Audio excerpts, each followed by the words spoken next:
The sweet scent of vanilla and chocolate hung in the air, but for Li Jinwu, the cold, widowed CEO, the ice cream parlor was just another stop on the map of his solitary routine. Until his eyes, accustomed to seeing only numbers and contracts, froze. There, sitting at a table, was Kim Min-ji, his housekeeper, with a warm smile he had never seen. And beside her, laughing and smearing themselves with ice cream, were his children, Ha-jun and Jia. They looked like a family that he, in his wealth and pain, had never managed to be. Jinwoo's icy heart, which he thought was dead, jolted. What had that humble woman done to win the joy of his children, something he, their father, had never achieved? The air in the ice cream parlor, once a balm of sweetness for others, became dense and icy for Li Jinwoo. His eyes, which could unravel complex financial statements and predict market movements with almost supernatural precision, were now fixed on a scene that defied all his understanding. Kim Min-ji, the woman who cleaned the traces of his life in his immaculate apartment, was there, not as a discreet shadow, but as the sun at the center of a small universe of joy. And in that universe, Ha-jun and Jia, his children, orbited. Jia's laughter, a sound that rarely echoed with such freedom within the walls of his home, pierced the silence Jinwoo kept in his chest. Ha-jun, usually restrained and serious like a mini Jinwoo, had his face smeared with chocolate, his eyes shining with a vivacity his father hadn't seen in years. Min-ji, in turn, wiped a corner of Ha-jun's mouth with a napkin, her touch soft and natural, as if it were the most normal thing in the world. A genuine smile, without the forced politeness she used in his presence, adorned her lips. It was a mother's smile. An electric shock ran through Jinwoo, followed by a wave of cold that made him clench his fists. That woman, how dare she? How dare she steal the joy of his children, which he, their father, struggled so hard to evoke?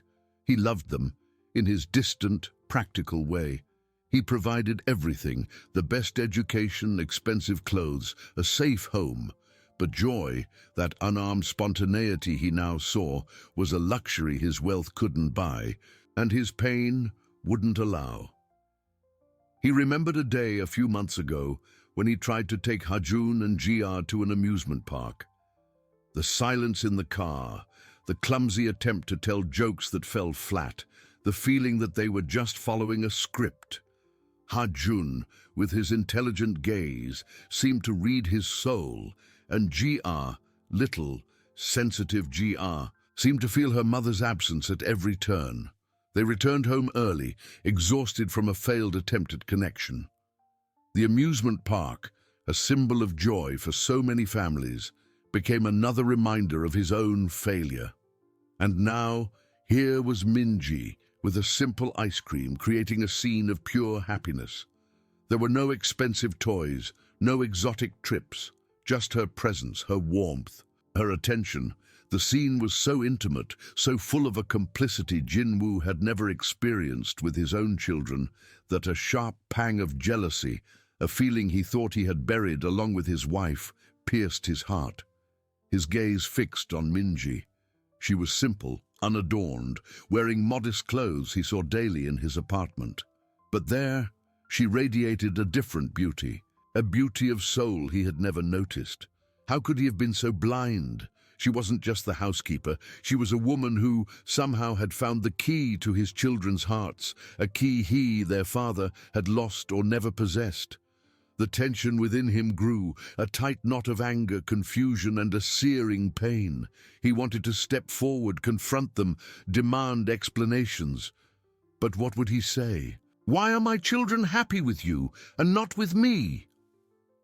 The humiliation would be unbearable. His pride, so carefully built over the years to protect his vulnerability, prevented him from taking a single step. He watched more, almost like a spy. Min-ji laughed at something Jia said, a soft, melodious sound. She took some ice cream from her own bowl and offered it to Ha-jun, who accepted without hesitation, a gesture of trust Jinwoo rarely received. It was as if they had a secret code, a language of affection he didn't understand. A cruel question echoed in his mind. Do they see her as a mother?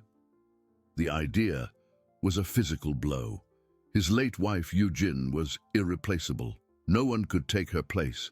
But the image before him suggested a closeness, a comfort that bordered on family intimacy.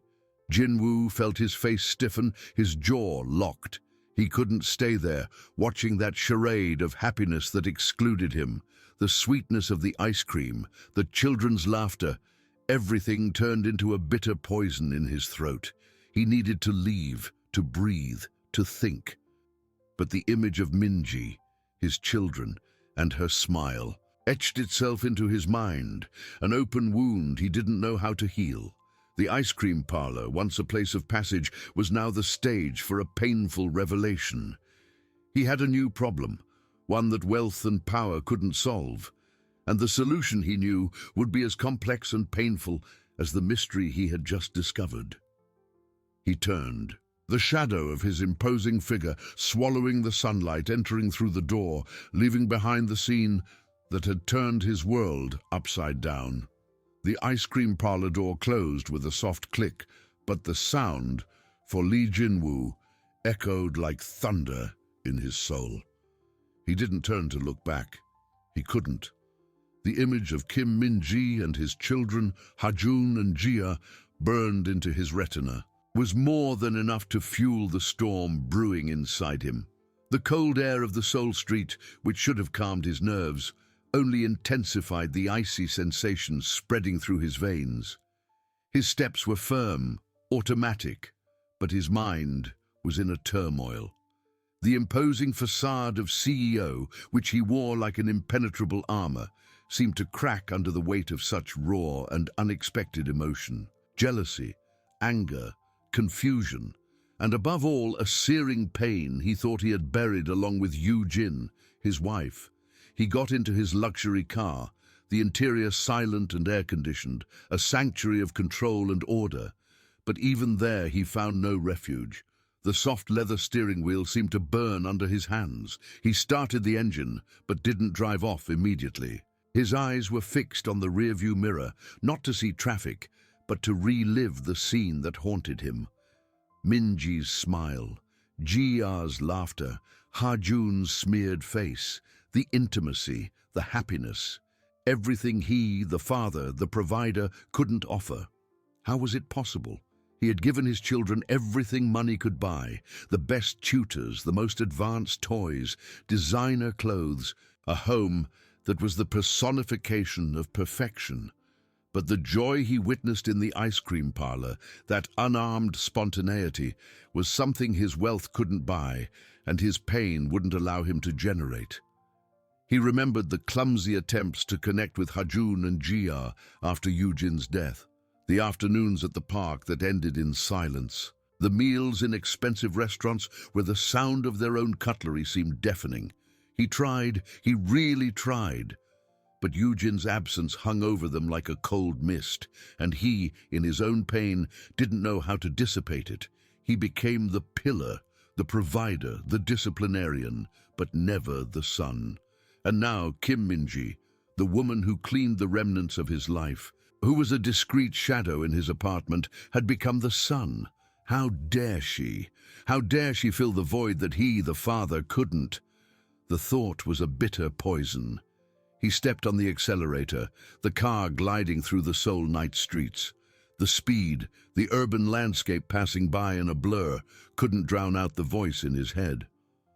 What was she doing with my children? How did they meet? Was this planned? His CEO mind, accustomed to analyzing data, predicting risks, and unraveling complex market strategies, began to work. But this time, the numbers were emotions, and the risk was the very foundation of his family. He needed answers, and he needed them now. He arrived home, the imposing mansion looking colder and emptier than ever. The lights were on, but the silence was deep. Hajun and Jia should already be asleep. He climbed the stairs, his steps echoing on the polished marble. He stopped before the children's rooms. Jia's door was slightly ajar. He peeked in. She slept soundly, a teddy bear clutched to her chest. There were no traces of ice cream on her face, but the image of her laughter in the ice cream parlor was still vivid. He backed away, feeling a lump in his throat. Anger began to mix with a pang of guilt. Had he been so blind, so absent? Had the pain of his own loss prevented him from seeing his children's need for something more than material provisions? In his office, he sat at his large ebony desk. The laptop, usually filled with spreadsheets and reports, seemed useless. He picked up the phone, hesitating. Who to call? His secretary? The cleaning agency manager? The mere idea of having to explain the situation to someone was humiliating. His pride was a high, insurmountable wall. He needed information. He needed to understand the extent of this relationship between Minji and his children. How had she achieved what he couldn't? And more importantly, what was her intention? A humble woman, a housekeeper, suddenly at the center of his children's lives.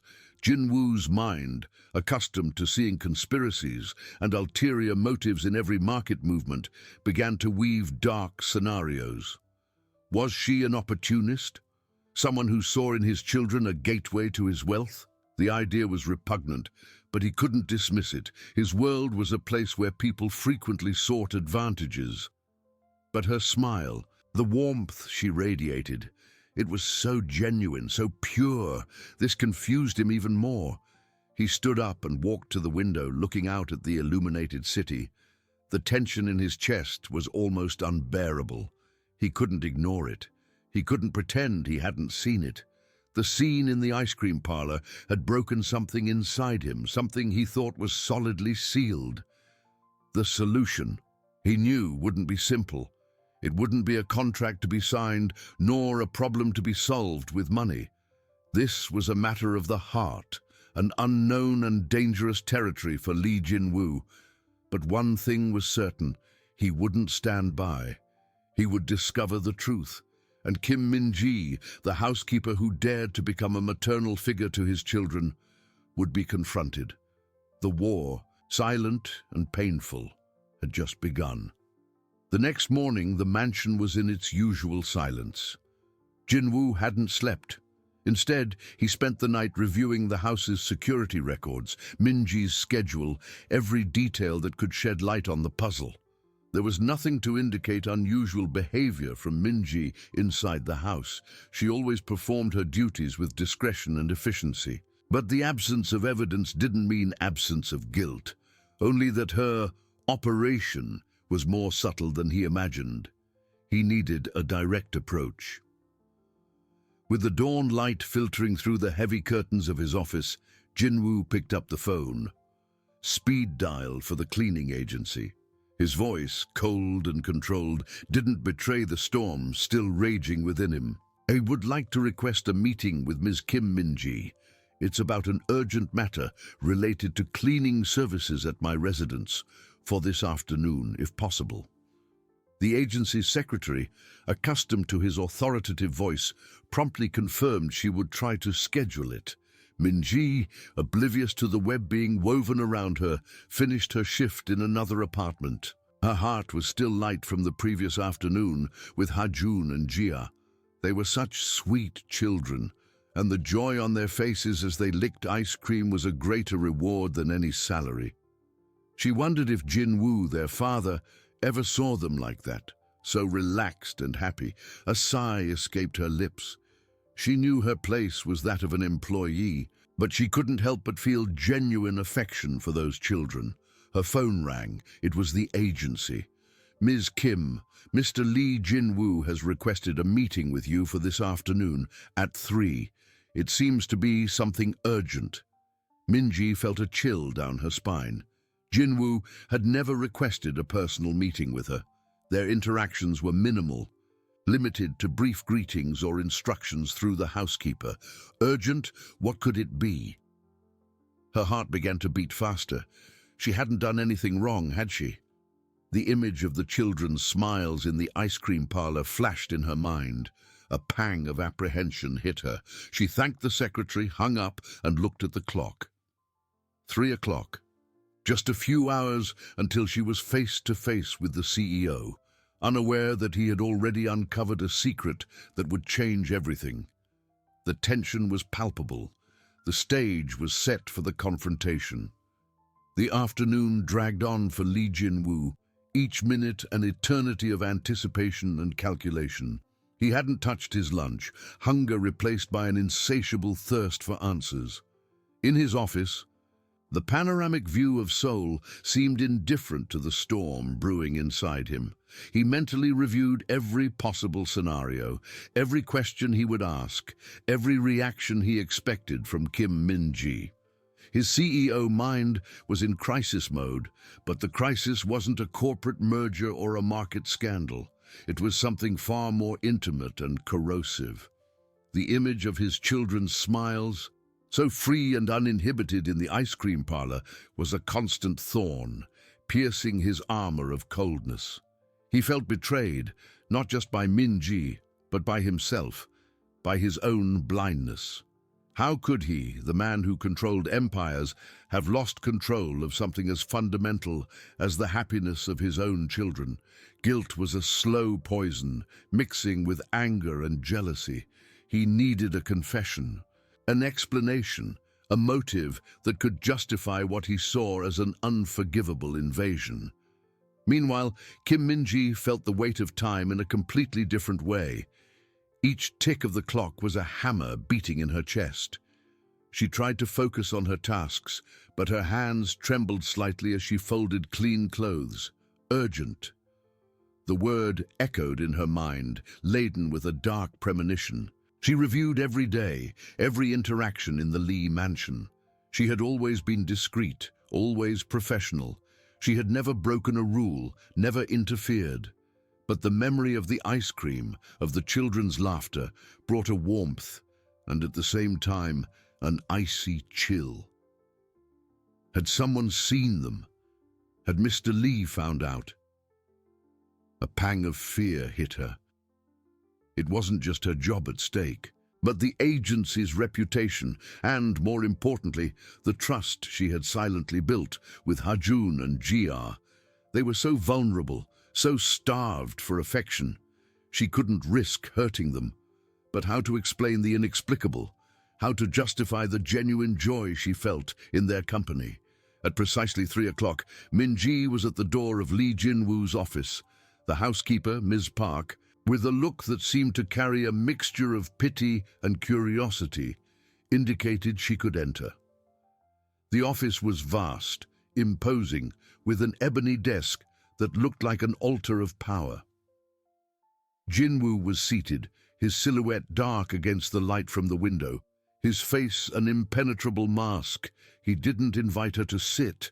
Min-ji remained standing, her hands clasped in front of her body, her posture humble, but her eyes fixed on his, searching for any hint of what was to come. "Ms. Kim," Jinwoo's voice was cutting ice, without the slightest inflection of warmth. "Thank you for coming so promptly." Min-ji bowed slightly. "It's my duty, Mr. Lee. The agency informed me you had an urgent matter." Jinwoo leaned slightly forward, his eyes piercing her. "Yes, a matter of extreme urgency, and quite delicate in nature." He paused dramatically, letting silence fill the space, increasing the tension. Min-ji felt her heart pound. "I would like to know, Ms. Kim, what you were doing yesterday afternoon at the Sweet Haven ice cream parlor with my children, Ha-jun and Ji-ah." The question hit Min-ji like a lightning bolt. Her eyes widened, and the air seemed to thin in her lungs. She felt her blood run cold, and words refused to come out. He knew. He had seen. The image of the children's smiles, once so sweet, now turned into a silent accusation. "Mr. Lee," she began, her voice a mere whisper, almost inaudible. "Don't give me excuses, Ms. Kim," Jinwoo interrupted her, his voice rising a tone, but still controlled. "I saw them. I saw my children, Ha-jun and Ji-ah, sitting with you, laughing, eating ice cream, as if they were a family. Could you please explain how this happened? And more importantly, what is your intention?" The accusation of intention hit her harder than anything else. Minji felt a wave of indignation mixed with fear. She had no hidden intentions. Her heart for the children was pure. "There is no intention, Mr. Lee," she finally managed to say, her voice still trembling but with a new firmness. I found them by chance. They were alone near the park. They seemed lost. I recognized them. I asked if they were okay, and they said they were waiting for someone who didn't show up. I couldn't leave them there." Jinwoo narrowed his eyes. "Lost? Alone? My children are never alone. They have a nanny, security guards. That's a lie." "No, Mr. Lee, it's not a lie," Minji replied, her voice gaining strength, fear giving way to a desperate need to defend the truth. "They were with Mr. Kim, the driver. He was on the phone, distracted, and the children wandered off a bit. I saw them. They were sad. Jia was crying. I comforted them. And then they asked me to take them for ice cream. I didn't think it would be a problem. They seemed so happy." The mention of Jia crying and Hajun being sad hit Jinwoo in a sensitive spot. He remembered his own failed attempts to cheer them up. But anger and pride were still dominant. "And you thought it was appropriate to take my children, without my permission, without the knowledge of the nanny or the housekeeper, to an ice cream parlor? You are an employee, Ms. Kim, a housekeeper. What authority do you have to do that?" His voice was a whip, cutting through the air. Minji felt tears welling up in her eyes, but she refused to let them fall. "My authority, Mr. Lee, is that of a human being who saw two sad children and wanted to give them a moment of joy. I didn't think of rules or positions. I thought of them. They are children. They need affection." The word affection echoed in the office, hitting Jinwoo with unexpected force. He stood up, walking to the window, his back to her.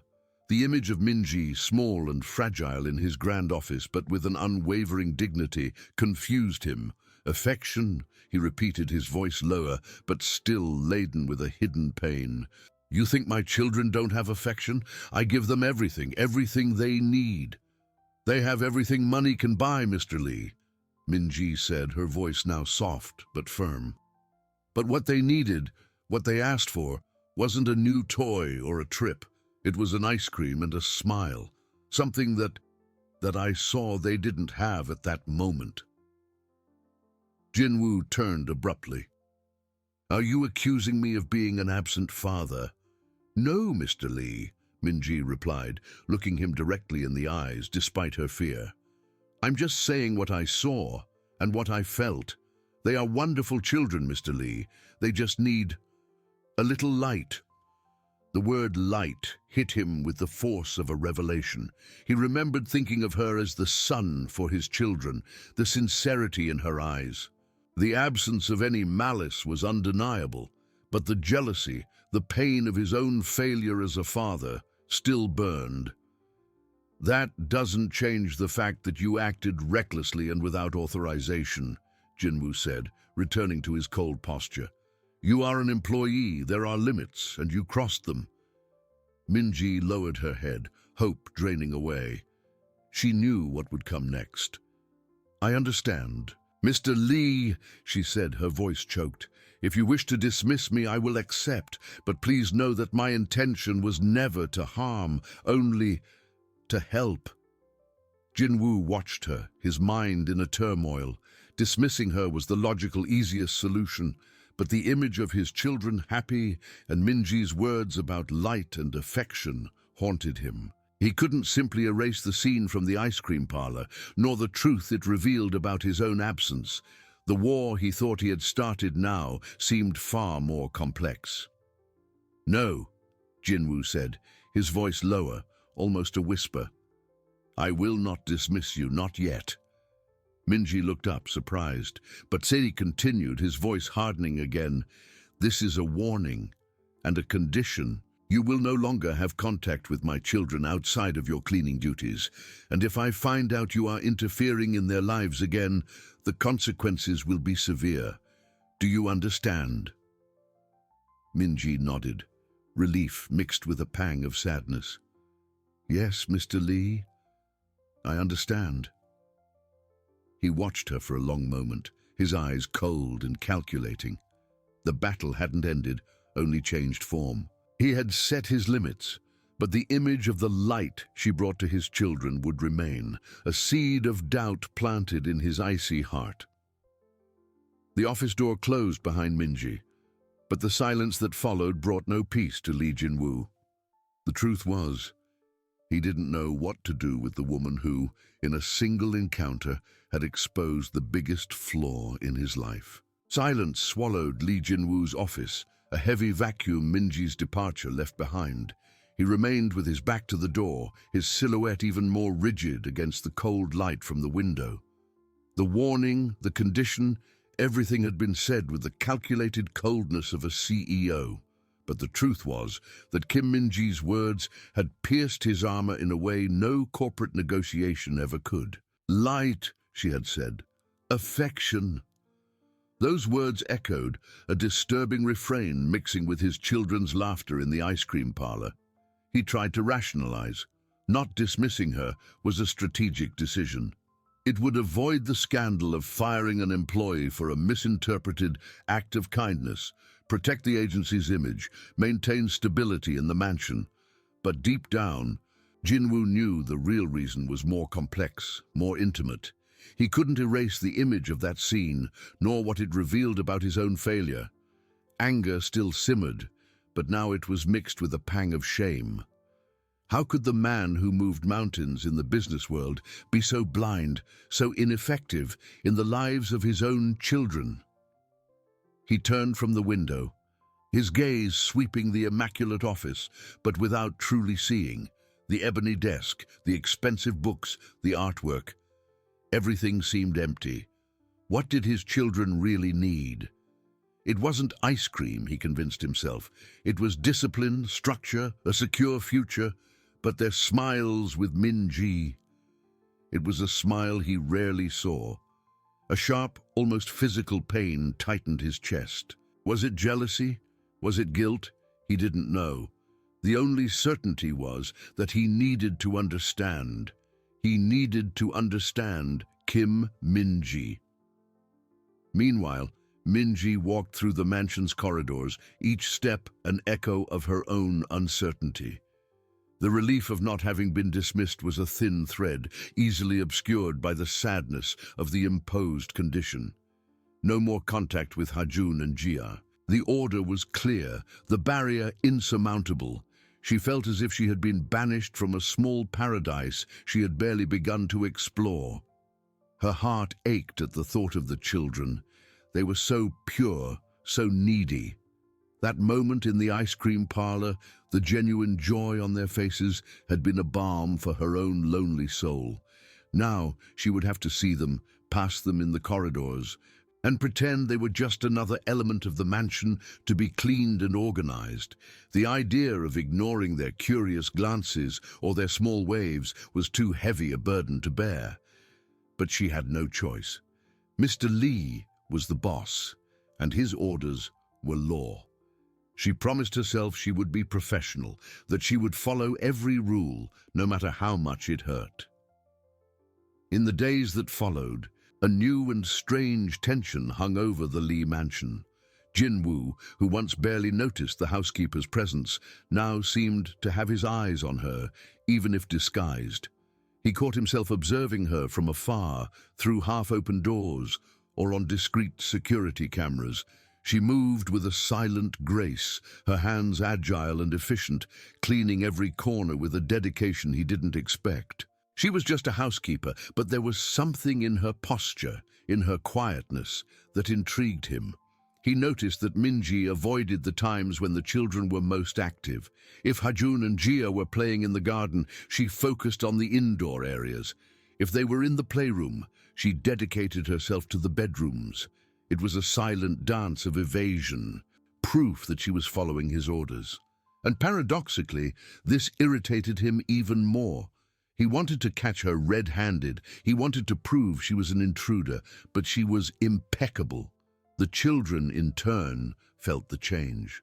Hajun, more observant, noticed the absence of Auntie Minji in their leisure moments. Jia, more sensitive, seemed quieter, her eyes searching for something they didn't find.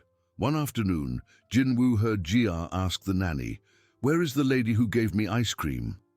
The nanny, visibly uncomfortable, mumbled something about Ms. Kim being very busy with work.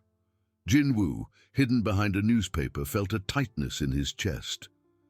Minji's words about light and affection came back to haunt him. He summoned the driver, Mr. Kim, for a conversation. Jinwoo's voice was cold, but laden with suppressed fury. "Explain to me, Mr. Kim, how my children could have been alone in the park, to the point where a stranger had to intervene." The driver, an older, loyal man, paled.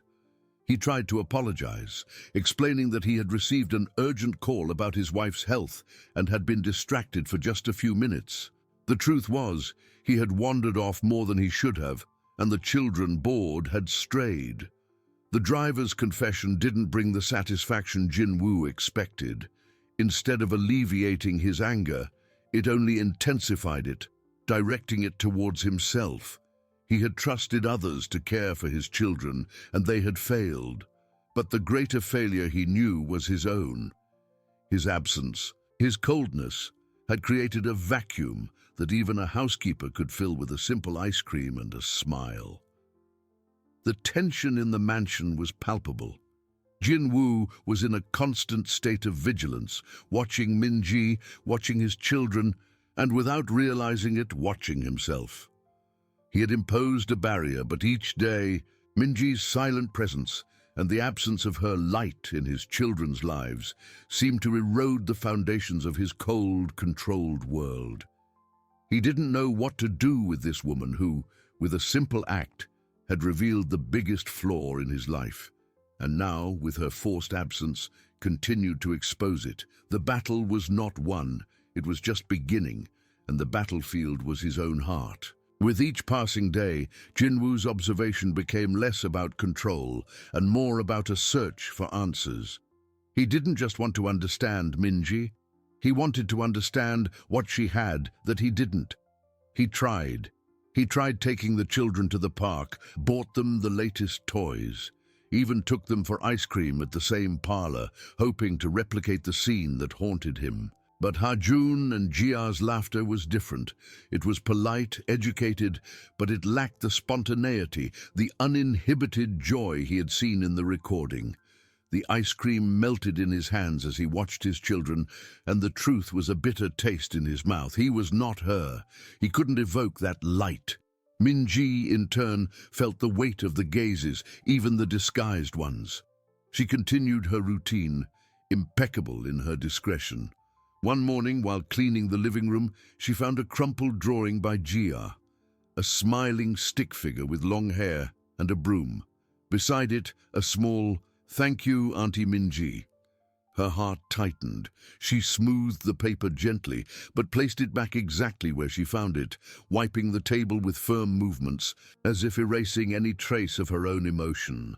She knew she was being watched, and she knew she couldn't give in. However, Minji's absence wasn't just felt by the children.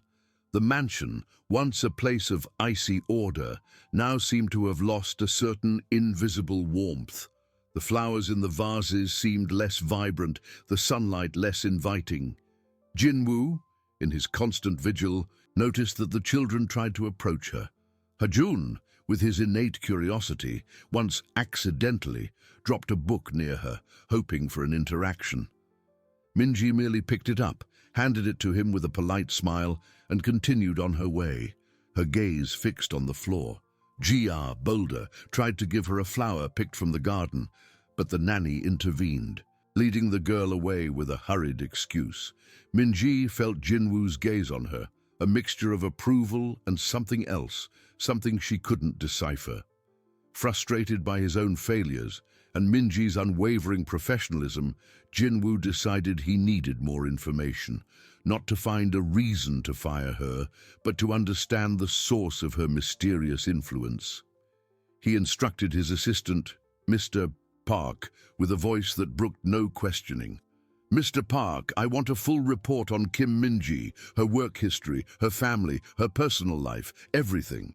Mr. Park, accustomed to his boss's unusual demands, merely nodded without asking questions. Jin-woo knew he was crossing a line, invading an employee's privacy. But the image of his children, with their forced smiles on his own outings, and the emptiness Min-ji's absence had left, propelled him. He needed to understand the light she brought, and if there was any way to replicate it, to bring it back to his children, even if it meant unraveling the secrets of a simple housekeeper. The battle in his heart intensified, and he was willing to fight, not just against her, but against himself, to find the truth. The order had been given, but the satisfaction Jin-woo expected did not come. Instead, a feeling of invasion, almost of desecration, weighed on him. Invading Kim Min-ji's life, unraveling her secrets, seemed a betrayal of the very dignity she somehow radiated. But the need was greater than the scruple. He needed answers. He needed to understand the light she brought. And if there was any way to replicate it, to bring it back to his children, even if it meant unraveling the secrets of a simple housekeeper. The battle in his heart intensified, and he was willing to fight, not just against her, but against himself, to find the truth. The following days were a silent torture. Jin-woo felt like a predator, observing his prey, but the prey was a woman who simply did her job with an almost monastic dedication. He saw her in the corridors, a discreet figure, her hands always moving, her eyes fixed on the task ahead. She was an efficient shadow, and this efficiency, this absence of any flaw, irritated and fascinated him at the same time. He expected a slip, a moment when she would break the barrier, but she was unyielding. Min-ji in turn felt the gazes, not just those of the children, who were now more persistent in their attempts to approach, but also the heavy, constant gaze of Mr. Lee. It was as if he was always there, an invisible presence that followed her through every room. She strove to maintain her composure so that every movement was professional, every expression neutral. But her heart ached each time Ha-jun accidentally dropped a toy near her, or when Jia, with her big, sad eyes, tried to hand her a drawing. One afternoon, while Min-ji was cleaning Jin-woo's office, a space that now seemed charged with an oppressive energy, she found a small, clumsily folded paper airplane on the floor near the wastebasket. It was Ha-jun's. On the plane, in childish handwriting, was written, "Auntie Min-ji, you disappeared." Min-ji felt a lump in her throat. Her fingers brushed the paper, a wave of tenderness and sadness washing over her. She picked it up, smoothed it, and for an instant thought of keeping it. But the cold image of Jin-woo in his office, the harsh words about no contact, echoed in her mind. With an almost inaudible sigh, she folded the plane again and placed it on the CEO's desk as if it had been forgotten there. It was a silent message, a bridge she couldn't cross, but that perhaps he could see. Jin-woo, upon returning to the office, noticed the paper airplane. His eyes narrowed. He picked it up, Ha-jun's small handwriting piercing his armor. "You disappeared." The veiled accusation from his own son, delivered by Min-ji, was a direct hit. He knew she had left it there for him to see. Was it a provocation, a plea? He didn't know, but the initial anger quickly mixed with guilt. That same night, Mr. Park delivered the report. A thin folder, but one that seemed to hold the weight of a world. Jin-woo took it, the paper's texture cold beneath his fingers. "Everything we could find, Mr. Lee," the assistant said, his voice neutral. "She has a clean record, no criminal background, no significant debts, lives in a small apartment on the outskirts of Seoul, worked in a few other homes before this one, always with good references. Seems to have a younger brother, Lee Jun-ho, who is in college, and she appears to be his sole financial guardian." Jin-woo opened the folder. Discreet photos of Min-ji leaving her modest building, a profile of her family, her work records. There was nothing scandalous, nothing that could justify a dismissal. On the contrary, the image that emerged was that of a hard-working, responsible woman, carrying a silent burden. She was not a scammer, nor an intruder. She was just a housekeeper struggling to survive and support her family. But there was something else, a detail, almost hidden between the lines, that made Jinwoo's heart skip a beat. A hospital record from a few years ago. Kim Minji's name was there as a companion to a patient, her mother, and the cause of admission, the illness. It was the same one that had taken his own wife. Jinwoo's world seemed to spin. The light, the affection Minji offered, wasn't just random kindness. It was an understanding, a deep empathy born of pain and loss. She knew what it was to lose someone, what absence was. She knew what his children were feeling in a way that he, in his calculated coldness, never could. The folder fell softly onto the ebony desk. Jinwoo looked at Hajun's paper airplane, still there, and then at the report. The image of Minji, the silent housekeeper, transformed in his mind. She wasn't just an employee, she was a mirror reflecting his own failures, his own unprocessed pains. And now he understood why she had connected so deeply with his children. She wasn't a stranger. She was someone who knew the darkness, and because of that knew how to find the light. The tension hadn't lessened. It had merely transformed into a new and overwhelming understanding. He had imposed a barrier, but that barrier now seemed like a prison for himself.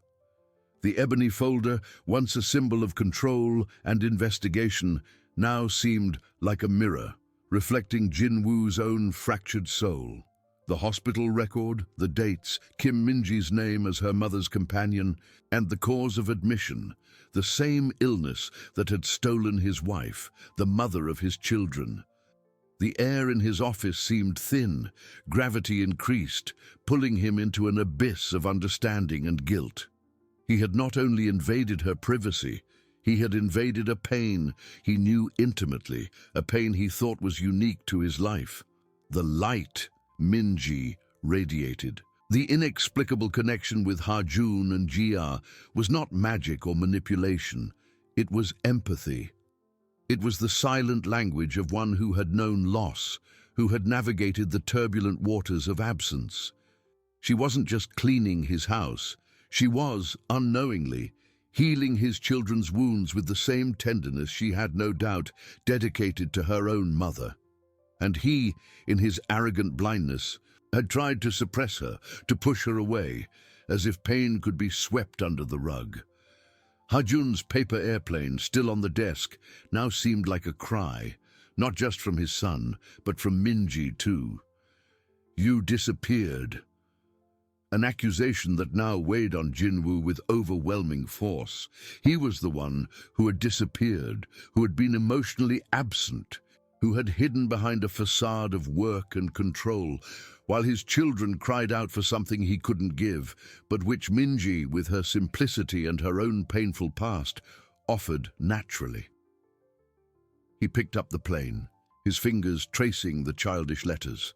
The initial anger, the suspicion, everything dissolved, replaced by a wave of shame and an overwhelming understanding. He had sought external answers when the truth was in his own heart, in his inability to process his own pain and consequently to embrace his children's pain. Minji was not a threat. She was a catalyst, a bridge he had tried to destroy. The following days were a silent penance for Jinwoo. His eyes still followed Minji, but the nature of his observation had radically changed. It was no longer the cold surveillance of a suspicious CEO, but the painful contemplation of a man who saw in her every movement, in every polite smile, in every discreet gesture, the shadow of his own failure. He saw her cleaning, cooking, organizing, and in every task, he imagined the inner strength she possessed, the resilience forged in pain. He saw her one morning in the garden, pruning the roses with an almost reverent delicacy. Hajun and Jia were nearby, playing in a way that kept them always in her line of sight. Hajun, with a dinosaur book, accidentally dropped it near her. Minji, with an almost imperceptible sigh, picked up the book and handed it to the boy, her eyes meeting his for a brief instant. There were no words, but there was an exchange, a silent recognition that Jinwoo hadn't noticed before. It was the light in action, the connection he so envied. Jia once again tried to approach. She held a small bouquet of wildflowers in her hands, picked with a child's care. The nanny, faithful to Jinwoo's instructions, now revoked in his heart but still in practice, intervened. "Jia, dear, let's play with your dolls." But this time Jinwoo saw something different. He saw Minji's gaze, a flash of contained sadness before she turned to continue her work. He saw the nanny lead Jia away, and the girl, for the first time, looked back, her eyes meeting Jinwoo's, a silent and accusing question. The mansion, which once seemed an impenetrable castle, now seemed a mausoleum of unexpressed emotions. The warmth Minji brought, even in her forced absence of interaction, was palpable.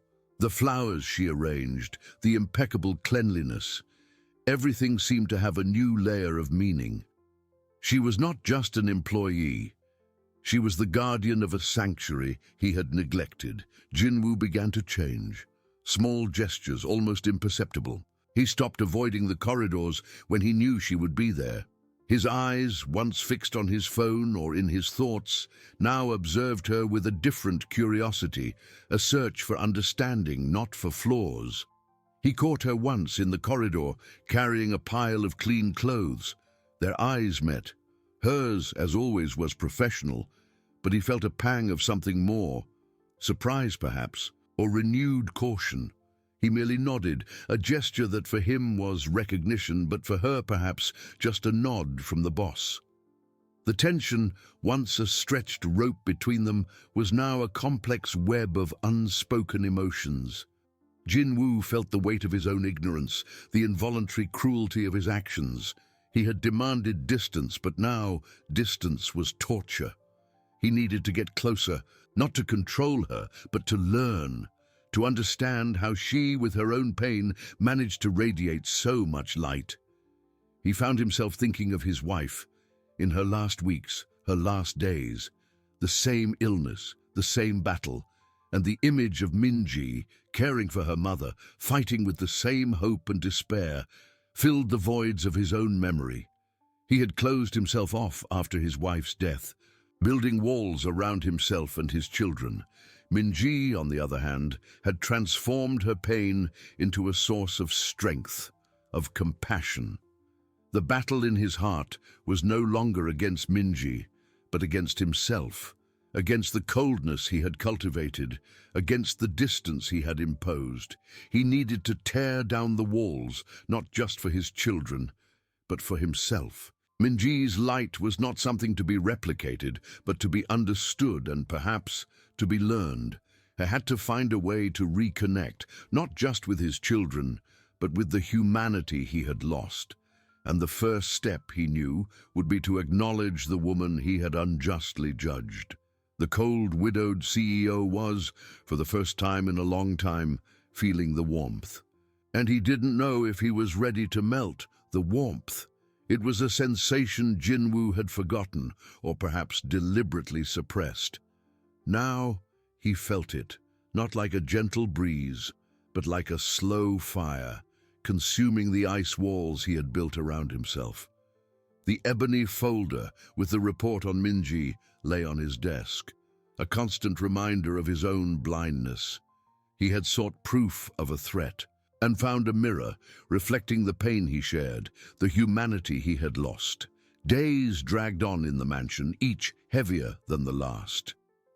Jinwoo observed Minji, no longer with the calculating coldness of a CEO, but with the silent anguish of a man who saw, in her every gesture, his own failure. He saw her bend to tie Hajun's shoelace, with a naturalness that made him question every one of his decisions. He saw her calm Jia with a look when the girl stumbled, and the nanny, faithful to his instructions, hurried to intervene, pulling the child away. Each time this happened, a knot tightened in Jinwoo's chest. He had instructed distance, and now distance was torture, not for her, but for himself and for his children. One morning, Jinwoo was in his office, the door ajar. He wasn't working, he was listening. The sounds of the house, once mere background noise, were now a symphony of life he had ignored. He heard Jia's laughter, a sound that rarely reached his ears. Curious, he approached the door, peeking down the hallway. Minji was in the winter garden, watering the orchids.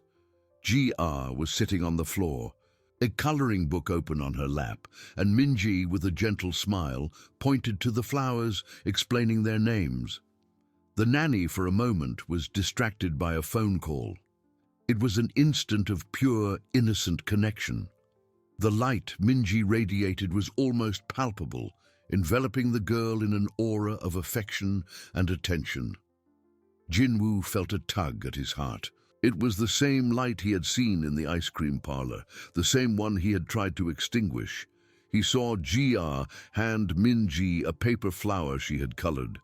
Minji took it with both hands, as if it were the most precious gift in the world, and delicately pinned it to her apron. That gesture, so simple, so full of tenderness, hit Jinwoo like a lightning bolt. He had denied this to his children, had denied himself the chance to witness and participate in this innocence. That night, dinner was a heavy silence. Ha-jun was quiet, playing with his food. Jia, her eyes fixed on her plate, seemed distant. Jinwoo tried to start a conversation, something about Ha-jun's school, but the words seemed empty. He felt the absence of something, of someone. He felt the absence of the light Minji brought, even when she was just cleaning the kitchen. The next day, Jinwoo made a decision.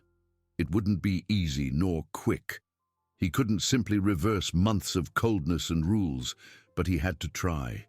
He called Mr. Park to his office. "Mr. Park," he began, his voice softer than usual, "about the instructions for the nanny. I want you to revise them." Mr. Park raised an eyebrow, surprised. "Revise, Mr. Lee?" "Yes, I want the children to have more freedom, more interaction. I don't want the nanny to keep them away from any staff member in the house who shows affection or attention, especially Minji." The assistant, always professional, merely nodded. "Understood, Mr. Lee. Should I communicate directly with Ms. Kim?" Jinwoo hesitated. "No, not yet. Just change the nanny's instructions and ensure she understands that the priority is the children's emotional well-being, not the maintenance of an artificial distance." It was a first step, a small tremor in the walls of his fortress, but for Jinwoo, it felt like an earthquake. He knew Minji was cautious, that she wouldn't approach unless she felt it was safe.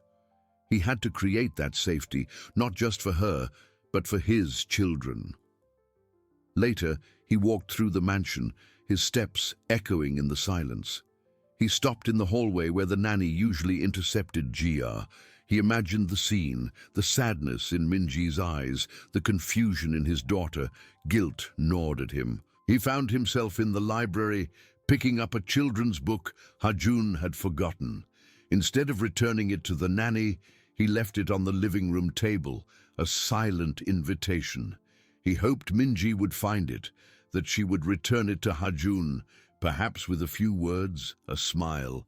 He was, for the first time, deliberately creating an opportunity for the light to enter. The tension hadn't lessened, but it had transformed. It was no longer the tension of suspicion, but the tension of expectation, of hope. Jinwoo felt the weight of his own ignorance, the involuntary cruelty of his actions. He had demanded distance, but now distance was torture. He needed to get closer, not to control her, but to learn. To understand how she, with her own pain, managed to radiate so much light. He found himself thinking of his wife, in her last weeks, her last days, the same illness, the same battle, and the image of Minji, caring for her mother, fighting with the same hope and despair, filled the voids of his own memory. He had closed himself off after his wife's death, building walls around himself and his children. Minji, on the other hand, had transformed her pain into a source of strength, of compassion. The battle in his heart was no longer against Minji, but against himself, against the coldness he had cultivated, against the distance he had imposed. He needed to tear down the walls, not just for his children, but for himself. Minji's light was not something to be replicated, but to be understood, and perhaps to be learned. He had to find a way to reconnect, not just with his children, but with the humanity he had lost. And the next step, he knew, couldn't be just a silent gesture. He needed to speak. He needed to apologize. He needed to acknowledge the woman he had unjustly judged. The cold, widowed CEO was, for the first time in a long time, feeling the warmth, and he didn't know if he was ready to melt, but he knew he could no longer flee the fire. The mansion, once a symbol of his solitude and control, now seemed a stage where a new drama was about to unfold. Jin Woo, the director of this play, was about to rewrite the script, hoping that the ending this time would be different.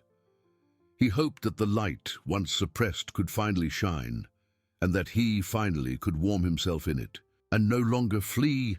The decision to speak was no less terrifying than the decision to open up. Jin Woo, the man who commanded empires with a word, now found himself paralyzed by the prospect of a simple conversation. The ice he had built around his heart not only protected him from pain, but also from vulnerability, from the need to admit a mistake. He had been cruel, unjust. How could Minji, a woman he had treated with such coldness, even listen to him? He spent the following days observing her, searching for the right moment, but also mentally preparing himself. Every smile she gave his children, every gesture of affection, was a reminder of what he had tried to suppress and what he desperately needed to bring back into their lives. The image of her in the ice cream parlor, Jia's laughter, the admiration in Hajun's eyes, all of it replayed in his mind, a silent film of his own blindness. One evening the children were already asleep. The mansion was in its usual silence, but for Jin Woo, it felt different. It was no longer the oppressive silence of solitude, but a silence charged with expectation. He walked downstairs, his footsteps echoing softly. Minji was in the kitchen, finishing up cleaning, the sounds of water and dishes being put away filling the air.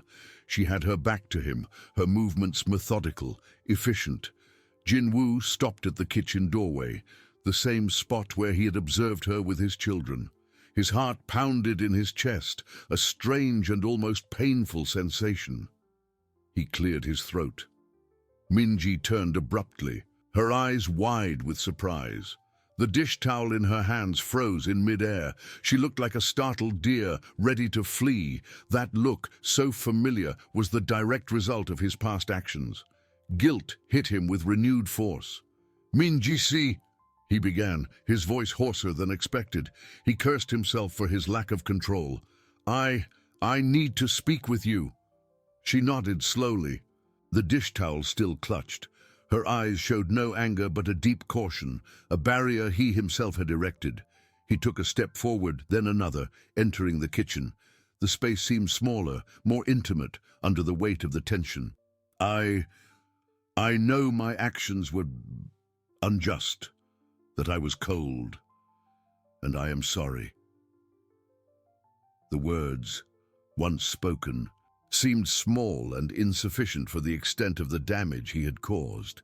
Minji merely watched him, expressionless, which made it even harder for him to continue. I had no right to judge you," he continued, his voice gaining a little more firmness, driven by the need to be honest. "I was blinded by my own pain, by my grief, and I projected that onto you. I saw you with my children in the ice cream parlor, and instead of seeing kindness, I saw a threat.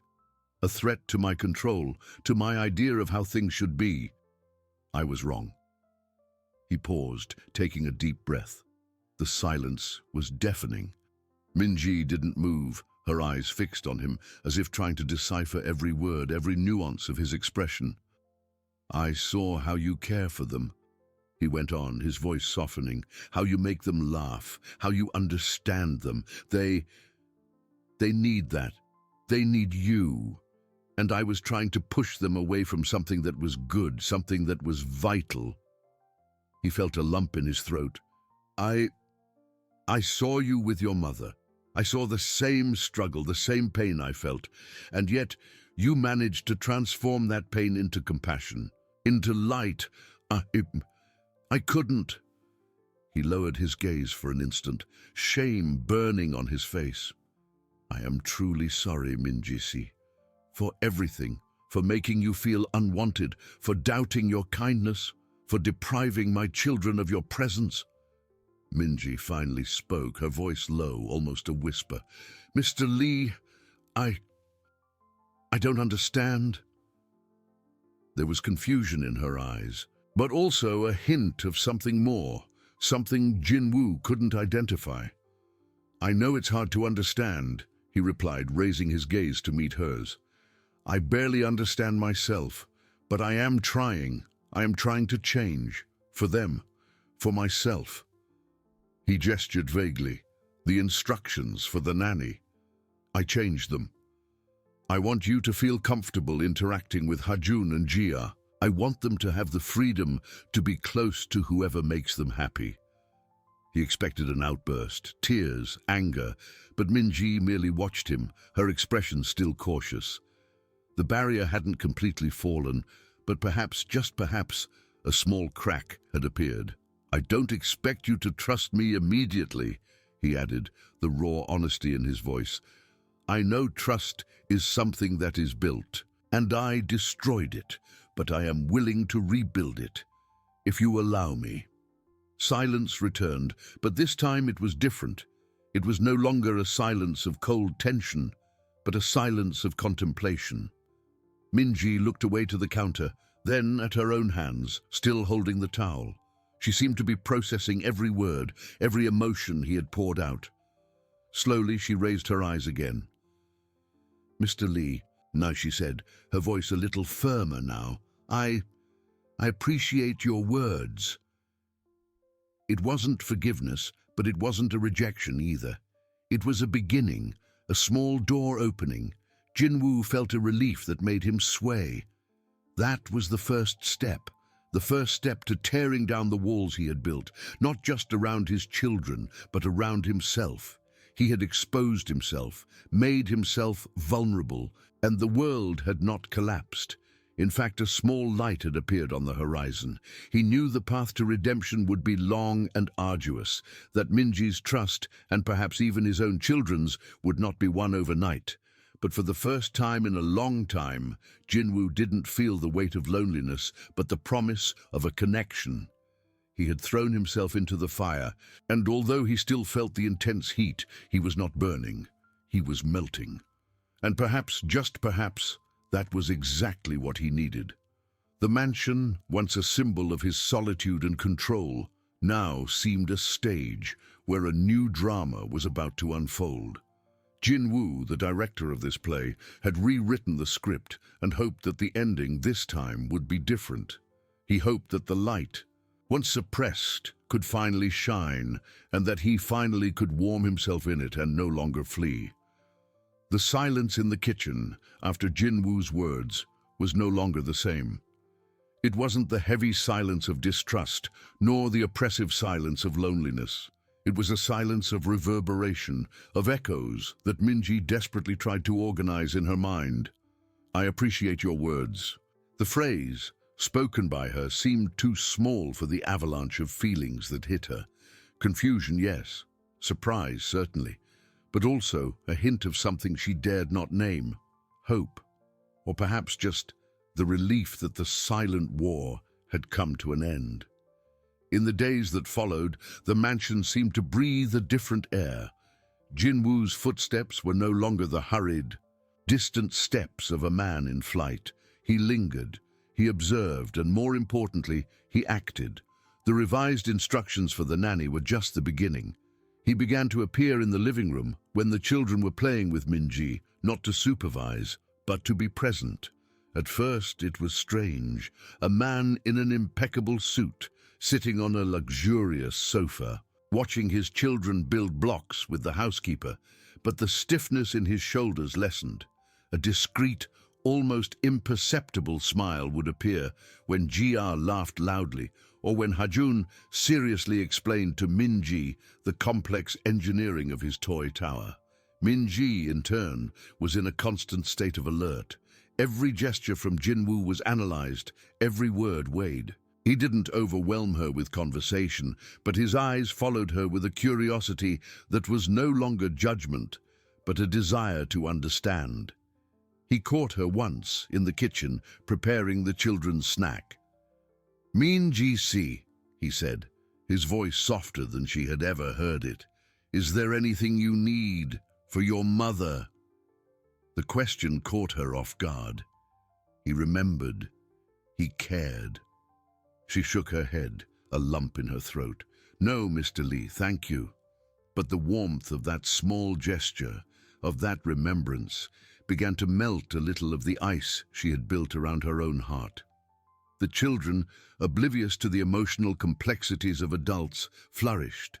Jia, once a little more reserved with her father, now ran to him with her drawings, pulling him to see her works of art.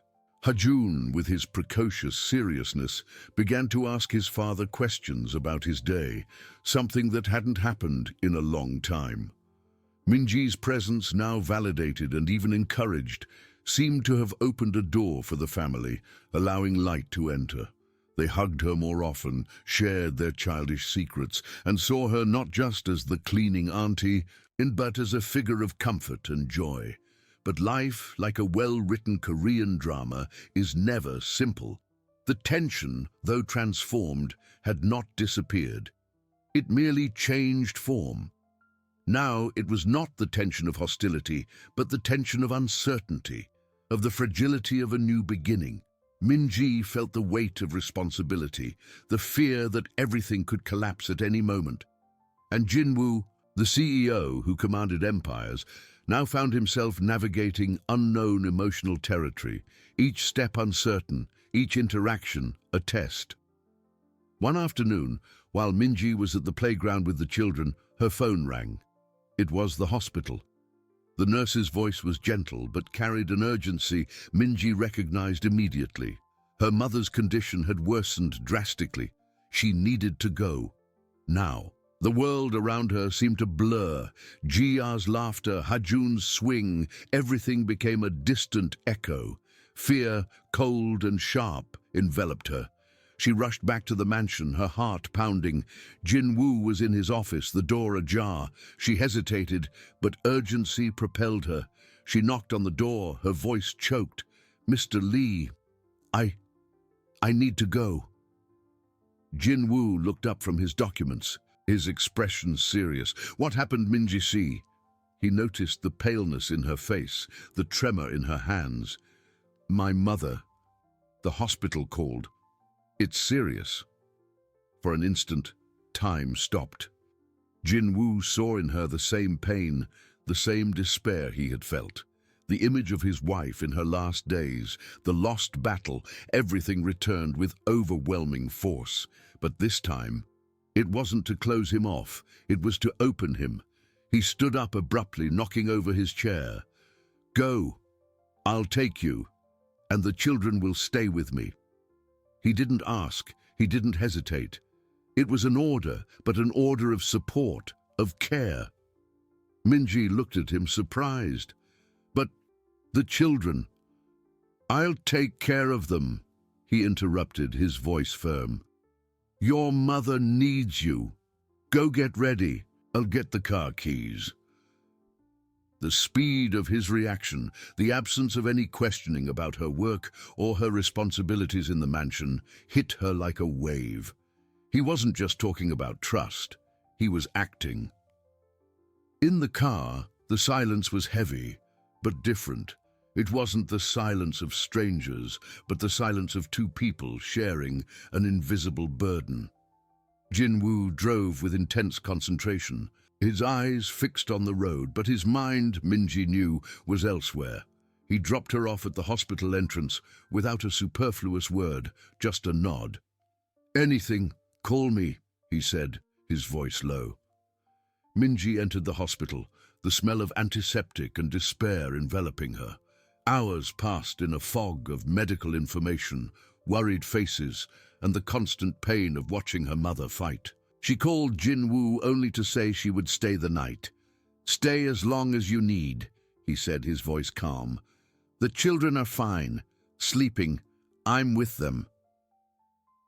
That night in the silent mansion, Jinwoo sat beside Jia's bed, watching his daughter's peaceful sleep. He had read stories, prepared dinner, and put the children to bed. Tasks he had rarely done, always delegating. He felt a deep tiredness, but also a strange sense of fullness. The house didn't feel empty without Minji. It felt waiting. He thought of Minji in the hospital, of the pain she was feeling, and for the first time he didn't feel repulsion or fear of pain. He felt a connection. That ice he had cultivated for so long, which protected him from pain, had also isolated him from humanity.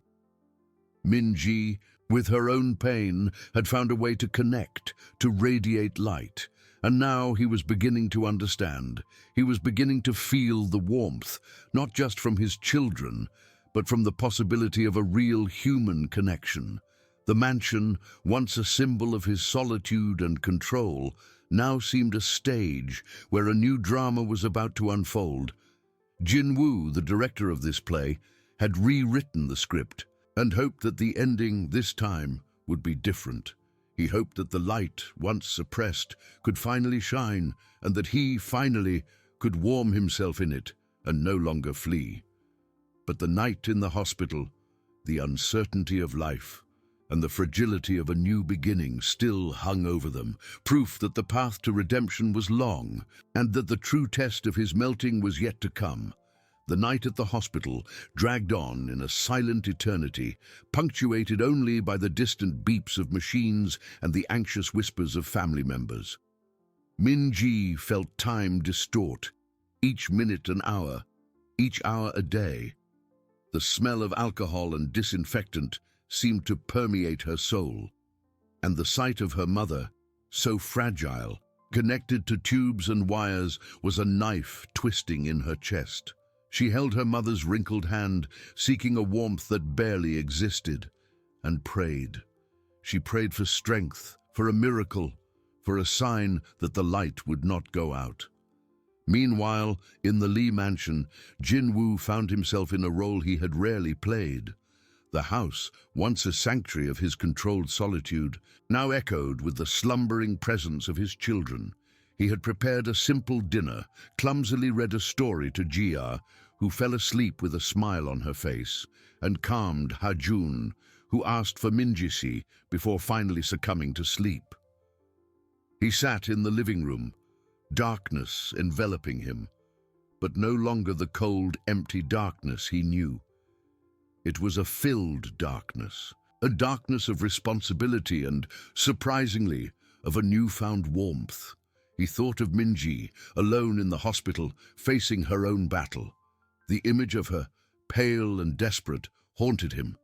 For the first time, he didn't feel pain as a threat to be avoided, but as a link, a bridge to the humanity he had neglected for so long. He had thrown himself into the fire, and now felt the warmth, not just from his children, but from the possibility of a real human connection. Morning arrived, grey and heavy. Minji, with swollen eyes and an exhausted body, received the news that her mother's condition had stabilized minimally. It wasn't a victory, but it wasn't a defeat. It was a reprieve. She called Jinwoo, her voice hoarse with fatigue. "Mr. Lee, my mother is a little better. I can come back." "Don't rush, Minji." His voice was firm but gentle. "Rest. The children are fine. I'll take them to school." But Minji felt the weight of responsibility and the need to return to the routine that somehow now felt like a safe harbor.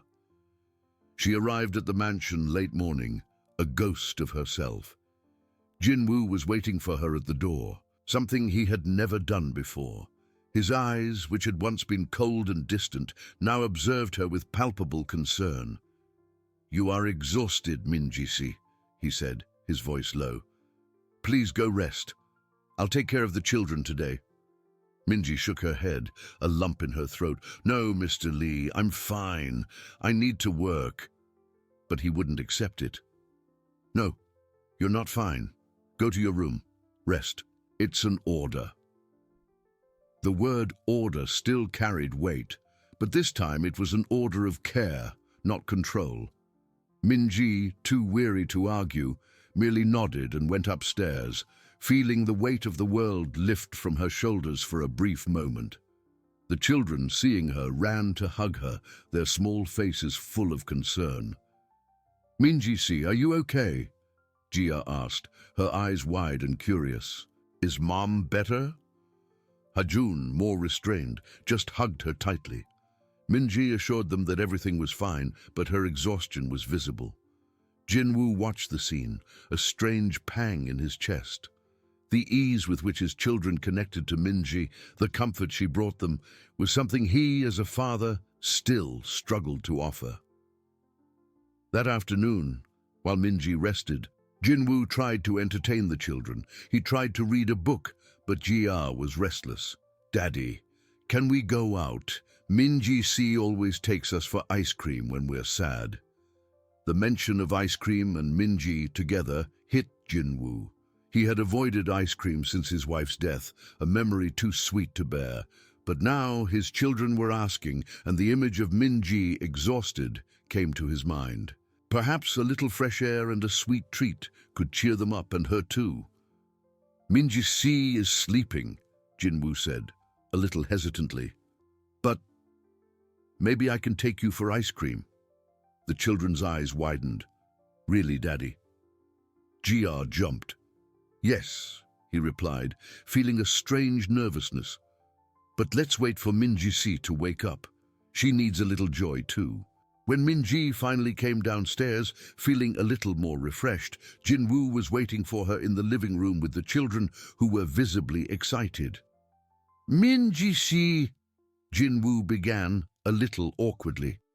"The children, they wanted to go for ice cream, and I thought, maybe you'd like some fresh air too." Minji looked at him, surprised. The idea of Jinwoo, the cold and distant CEO, suggesting an outing for ice cream was almost surreal. But the sparkle in the children's eyes and the sincerity in his voice convinced her. "Of course, Mr. Lee. I'd love to." They went to a local ice cream parlor, a small shop nestled on the corner of a bustling street. The place was simple yet vibrant, filled with laughter and the sweet aroma of sugar and fruit. Jinwoo watched Minji as she helped Jia choose her flavor, and Hajun, with his seriousness, pondered the options. He saw the patience in her eyes, the genuine smile that lit up her face when Jia spilled a little ice cream on her nose. They sat at a table, the four of them.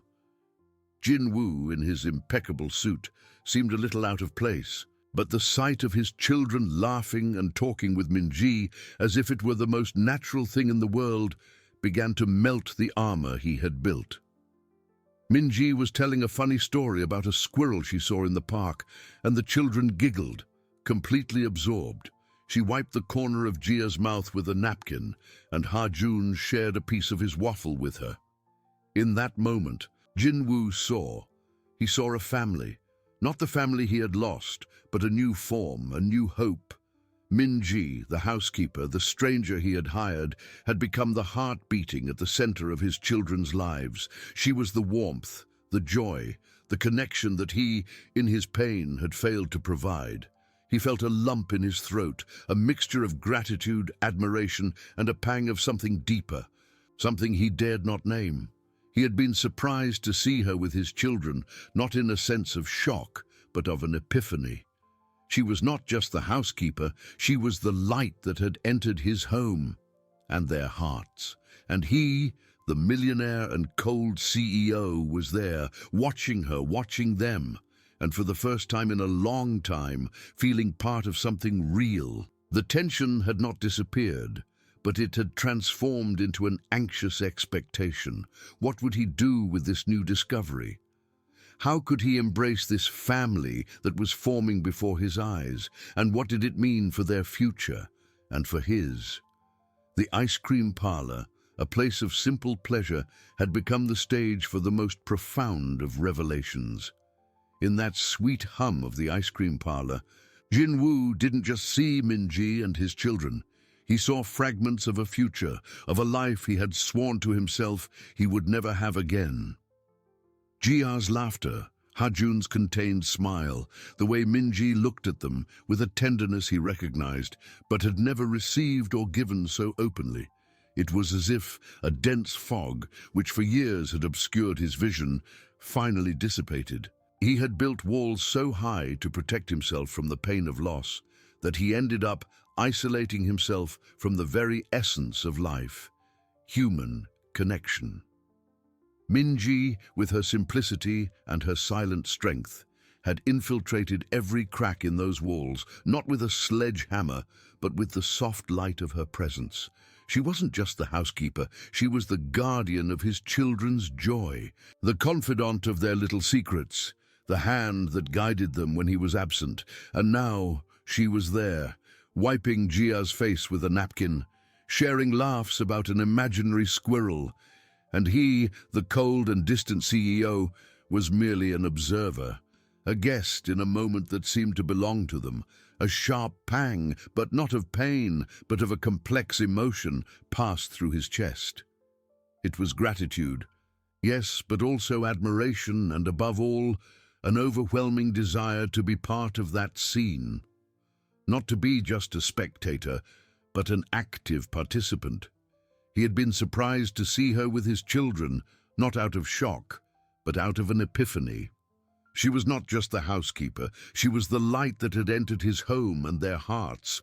And he, the millionaire and cold CEO, was there, watching her, watching them, and for the first time in a long time, feeling part of something real. The ice cream parlor, a place of simple pleasure, had become the stage for the most profound of revelations. The aroma of vanilla and chocolate hung in the air, mixing with the sound of children's laughter. Min-ji turned to him, a gentle smile on her lips. "Mr. Lee, Jia's strawberry ice cream is her favorite. She always chooses it." The familiarity in her voice, the naturalness with which she spoke about his children, was a balm for his wounded soul. He merely nodded, unable to formulate a response. Words seemed too small for the whirlwind of emotions that consumed him. "Daddy, aren't you going to eat yours?" Ha-jun asked, pointing to Jin-Woo's untouched ice cream. He had chosen a simple flavor, vanilla, something his late wife liked. For years, he had avoided ice cream, a memory too sweet, too painful. But now, the sweetness felt different. It wasn't a memory of the past, but a promise of the future. He picked up the spoon, feeling the coldness of the ice cream in his mouth, and for the first time, he didn't feel the bitterness of loss, but the sweetness of a new beginning. His eyes met Min-ji's, and for an instant, the outside world disappeared. In that look he saw understanding, patience, strength, and he knew he could no longer run away. The night at the hospital, the uncertainty of her mother's life, the fragility of a new beginning, all of it had become a catalyst. He had thrown himself into the fire and now felt the warmth, not just from his children, but from the possibility of a real human connection. The mansion, once a symbol of his solitude and control, now seemed a stage where a new drama was about to unfold. Jin-Woo, the director of this play, had rewritten the script and hoped that the ending this time would be different. He hoped that the light, once suppressed, could finally shine, and that he, finally, could warm himself in it and no longer flee, Minji-shi, he began, his voice a little hoarse, drawing her attention. The children, absorbed in their ice creams, didn't notice the change in tone. About your mother. How is she really? Minji hesitated, a veil of sadness covering her eyes. She's stable, Mr. Lee. But it's still a long road. The costs. I don't know how I'll manage. The vulnerability in her voice was palpable, and Jinwoo felt an even greater urgency in his heart. He put down the spoon. Don't worry about that, Minji-shi. I will take care of everything. He saw the surprise in her eyes, the disbelief. It's not a loan, it's the least I can do. You have been the light in this house for my children. For me. The last words were almost a whisper, but carried a weight that Minji felt deeply. She looked at him, her eyes welling up. Mr. Lee, I can't accept. You can, he insisted, his voice firm but gentle. And there's more. Minji-shi, I don't want you to be just the housekeeper. I don't want you to leave. I see what you do for them, for us. I see a family. The words hung in the air, heavy with unspoken meaning. Jia, sensing the seriousness of the moment, looked at Minji, then at her father. Minji-shi, are you going to stay with us forever? The child's innocent question broke the tension, but also solidified it. Jinwoo looked at Minji, his eyes pleading for an answer. The cold and distant CEO had disappeared, replaced by a vulnerable man, who finally dared to reach out for the light. Minji felt her heart pound. The proposal, the implicit confession, the hope in the children's eyes, and surprisingly, in Jinwoo's eyes. It was a risk, a leap into the unknown, but looking at the faces of Jia and Hajun, and at the man who, against all expectations, had begun to melt, she knew she couldn't refuse. Yes, Jia, Minji said, her voice choked with emotion, a radiant smile appearing on her lips. I will stay. Jinwoo felt a deep relief, a wave of warmth that spread throughout his body. He had rewritten the script, and this time the ending would be different. The light, once suppressed, finally shone, and he finally could warm himself in it and no longer flee. The ice cream parlor, a place of simple pleasure, had become the stage for the most profound of revelations, the beginning of a new melody, a new family, under the sun of an uncertain but hopeful future. The path to redemption was long, but the true test of his melting had arrived, and he had embraced it.